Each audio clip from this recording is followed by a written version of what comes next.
చేత ఈ విగ్రహాన్ని తయారు చేయడం జరిగింది. మహాబలిపురం నుంచి విగ్రహం రావడం జరిగింది.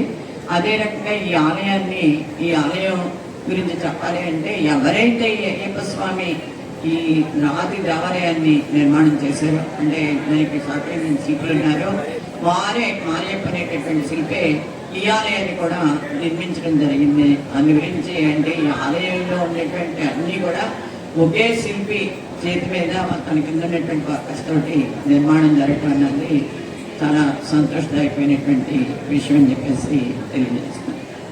ఇప్పుడు ముఖ్యంగా ప్రతి ఇంట్లోనే ఏ శుభకార్యం జరిగినా కూడా తొలుతుగా మనం పూజించేది విఘ్నేశ్వర స్వామి, ఆది పూజితుడే. ఆ తర్వాత తొలి పూజలు చేశాక ఎవరైనా ఒక శుభకార్యం చేసుకుంటున్నామంటే ఖచ్చితంగా మన ఇంట్లో వీరభద్రుడు దరువు ఒకటి వినిపించాలి. మన ఇంట్లో ఏదైనా దుష్టశక్తులు ఉన్నా, లేకపోతే ఏదైనా ఇబ్బంది ఉన్నా కూడా అవన్నీ కూడా తొలగిపోతాయి. ఖచ్చితంగా వీరభద్ర స్వామి సంబరం చేయించుకోవాలనేటటువంటి ఆలోచన చేయడం జరుగుతుంది. అందుచేత ఇక్కడ మేము చాలా వెసలుబాటు కల్పించాలి అనేటటువంటి ఆలోచనతో ఏదైతే మళ్ళీ బాబ్జీ గారి వారి కుటుంబ సభ్యులు ముందుకు వచ్చారో దానికి ఎగ్జిక్యూటివ్ డైరెక్టర్స్ కూడా ఇక్కడ ఈ వీరభద్ర స్వామి ఆలయాన్ని నిర్మాణం చేస్తే బాగుంటుంది అనేటటువంటి సంకల్పంతో ఇది చాలా తక్కువ టైంలో మినిమం 4 నెలల సమయంలో ఈ ఆలయ నిర్మాణం జరగటం జరిగిందని చెప్పేసి తెలియజేసుకుంటాం. ఇక్కడ ఆనందించవలసినటువంటి విషయం ఏంటంటే, ఒక రకంగా ఇది అయ్యప్ప స్వామి ఆలయం అని చెప్పేసి అనుకుందాం, కానీ ఒక రకంగా ఇది సద్గురుపీఠంగా కూడా చెప్పాల్సినటువంటి అవసరం ఉంది. గురుపీఠంగా ఎందుకంటే ఇక్కడ ఉన్నటువంటి ఎవరైతే మేధా దక్షిణామూర్తి ఆది గురువు, అదే రకంగా లక్ష్మీ హరిగిరవ స్వామి ఆయన విద్యలకు మూలం, ఆయన సరస్వతీ దేవి కూడా గురువు లేని వాడు హరిగిరవ స్వామి అనగానే. అదే రకంగా సుభద్రాంజనేయ స్వామి మనకి సూర్యుడు తాపం ఎలా ఉంటుందో అసలు సూర్యుడి దగ్గరికి ఎవరైనా వెళ్ళగలరంటే ఎవరికైనా అటువంటి సూర్యుడి దగ్గరికి కూడా వెళ్ళి తాను ఈ బుక్కలో అలసిపోయిందని కూడా దానికి కూడా ఒక ఆడ చెప్తారు, సూర్యుడితో ఉండడం వల్లే ఇదైంది అని చెప్పి అక్కడికి వెళ్ళి విద్యలు నేర్చుకున్నాడు ఆయన. అటువంటి ఆంజనేయ స్వామి భార్యా సమేతుడు అంటే సుభద్రాదేవి సమేతుడు అంటే సుభద్రాదేవి అక్కడ భార్య ఛాయా సమేతంగా ఉంటుంది, ఛాయా రూపంలో ఉంటుంది ఆవిడ సమేతంగా. అదే రకంగా లోపల తండ్రికే ప్రణవమంత్రాన్ని బోధించినటువంటి సుబ్రహ్మణ్యేశ్వర స్వామి, విద్యలకు నాయకుడైనటువంటి వినాయకుడు, గురువురికే గురువైనటువంటి సద్గురుగా చెప్పబడేటటువంటి అయ్యప్ప స్వామి, లోపల శ్రీ గురుడిగా మనందరం చెప్పుకునేటటువంటి దత్తగురు దత్తాత్రేయుడు, ఆయన కూడా లీలావతి సమేతుడే అనగా సమేతుడే ఉన్నాడు. అదే రకంగా సాయిబాబా అంటే ఇవాళ భారతదేశంలో కోకొల్లం సాయిబాబా దేవాలయం, వాళ్ళు అందరు గురువులు కూడా ఇక్కడ ఉన్నారు. ఇక్కడ ఒక అక్షరాభ్యాసం చేసుకున్నా, ఒక కార్యక్రమం చేసుకున్నా కూడా విజయవంతం అవుతుంది. ఆ పరంపరలో ఇక్కడ శివాలయం ఉండాలి, అయ్యప్ప భక్తులకు ఇబ్బంది లేకుండా ఉండాలి అనేటటువంటి ఆలోచనతో పల్సాంతి హనుమంతరావు గారు వారికి ప్రత్యేకంగా నమస్కారాలు. నెక్స్ట్ మన అయ్యప్ప స్వామి కమిటీ మెంబర్లు అందరికీ కూడా నా నమస్కారాలు. నిజంగా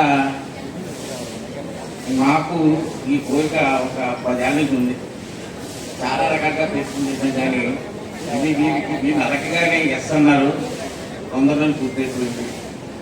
మా ఇంట్లో గత 80 సంవత్సరాల నుంచి వీరభద్రునికి పూజలు జరుగుతుంటాయి.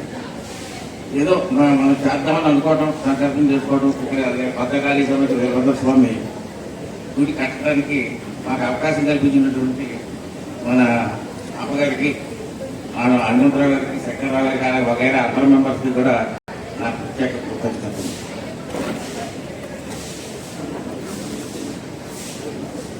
ఇప్పుడు ఎక్కువగా మన రాష్ట్రంలోనూ కంటే కూడా తెలంగాణలో చాలా ఎక్కువ గుళ్ళు ఇంచుమించుగా ప్రతి ఊర్లోనే ఉన్నాయి.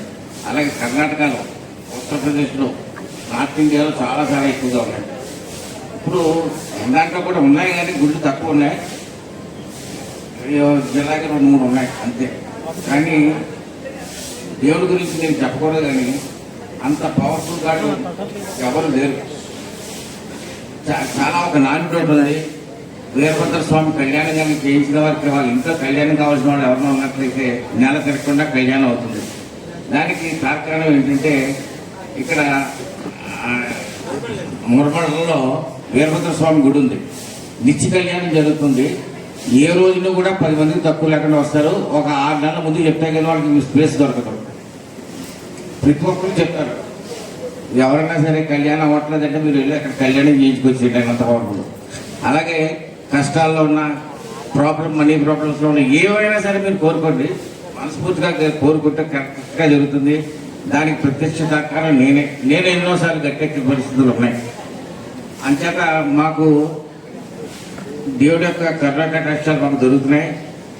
మా ఉద్దేశం ఏంటంటే మాతో పాటుగా రాయవిటి ప్రజలందరికీ కూడా భద్రకాళి అమ్మవారు వీరభద్ర స్వామి యొక్క కర్ణాటకాలు దక్కాలని చెప్పే ఉద్దేశంతోనే మేము అందరికీ ఉపయోగపడేటట్టుగా ఇక్కడ మందిరం నిర్వహించడం జరిగింది.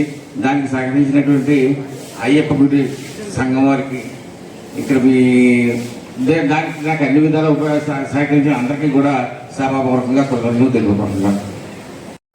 హరిహరాసనం వరకు కూడా నిత్యం ఎన్నైతే పూజలు ఉన్నాయో అర్చనలు కానీ మిగతా విషయాలన్నీ కూడా కార్యక్రమాలు బ్రహ్మాండంగా జరుగుతున్నాయి. ప్రతిరోజు కూడా 365 రోజులు గణపతి హోమం జరుగుతాయి. నెలకోసారి సంకటహార గణపతి కూడా జరుగుతుంది. ఇవి కాకుండా అయ్యప్ప స్వామికి సంబంధించినటువంటి అన్ని కార్యక్రమాలు కూడా 365 రోజులు ఎన్ని ఉంటే అన్ని కార్యక్రమాలు జరుగుతున్నాయి. ఈ సందర్భంలో పోయిన సంవత్సరం ఇక్కడ ఈశ్వరుడు యొక్క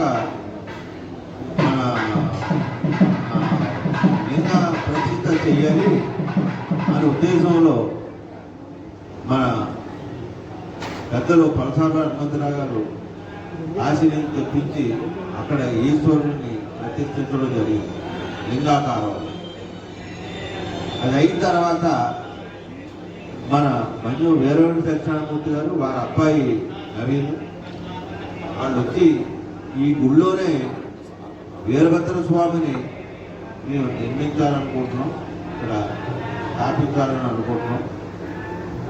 కనుక మీరు కొద్దిగా మాకు అనుమతి ఇవ్వాలని అంటే మా బోర్డులో అందరూ కూడా నిర్ణయించి ఎక్కడా కూడా మనకి ఈ చుట్టుపక్కల భద్రకాళి సమేత వీరభద్ర స్వామి యొక్క విగ్రహాలు ఎక్కడా లేవు నాకు తెలుసుంటే.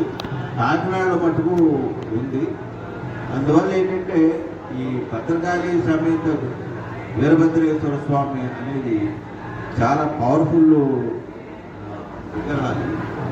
ఈ విగ్రహాలు కూడా మన చెన్నై నుంచి మామల్లాపురం నుంచి తీసుకొచ్చారు.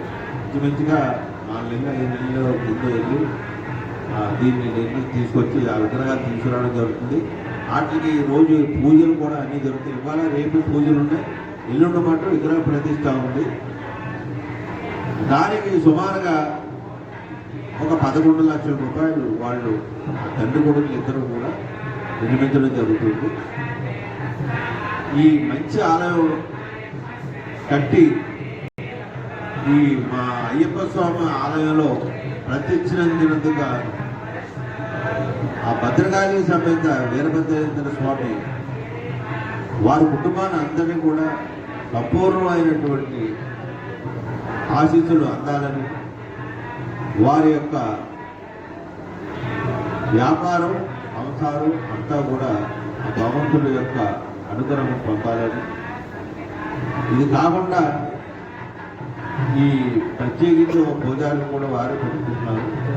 రోజు కూడా నిత్యం పూజలు జరుగుతాయి వీరభద్ర స్వామి. అంటే ఈశ్వరుడు అమ్మవారు పార్వతి యొక్క ఇంకొక రూపం ఇది వీరభద్ర స్వామి. అంటే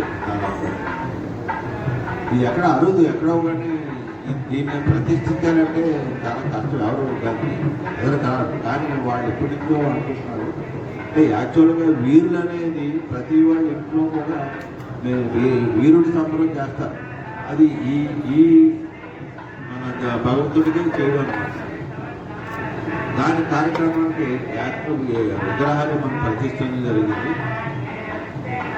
అట్లాగే ఈ మా ఆధ్యాత్మిక కేంద్రానికి సంబంధించిన అయ్యప్ప స్వామికి కానీ నవగ్రహాలకు కానీ మాలికాపురత్తమ్మకు కానీ ఆంజనేయ స్వామికి కానీ సాయిబాబా గారికి కానీ దత్తాపురం కానీ ఇలాగా ఇందులో ఉప గుళ్ళు కూడా ఉన్నాయి, ఉప ఆలయాలు.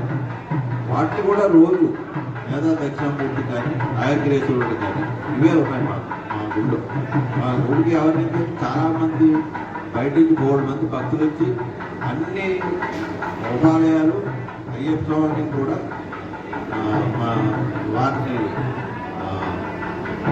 వారిని చూసి రోజు వాళ్ళు ఎంతో ఆనందపడుతూ వెళ్ళడం జరుగుతుంది. ఈ రకంగా మాకు మళ్ళా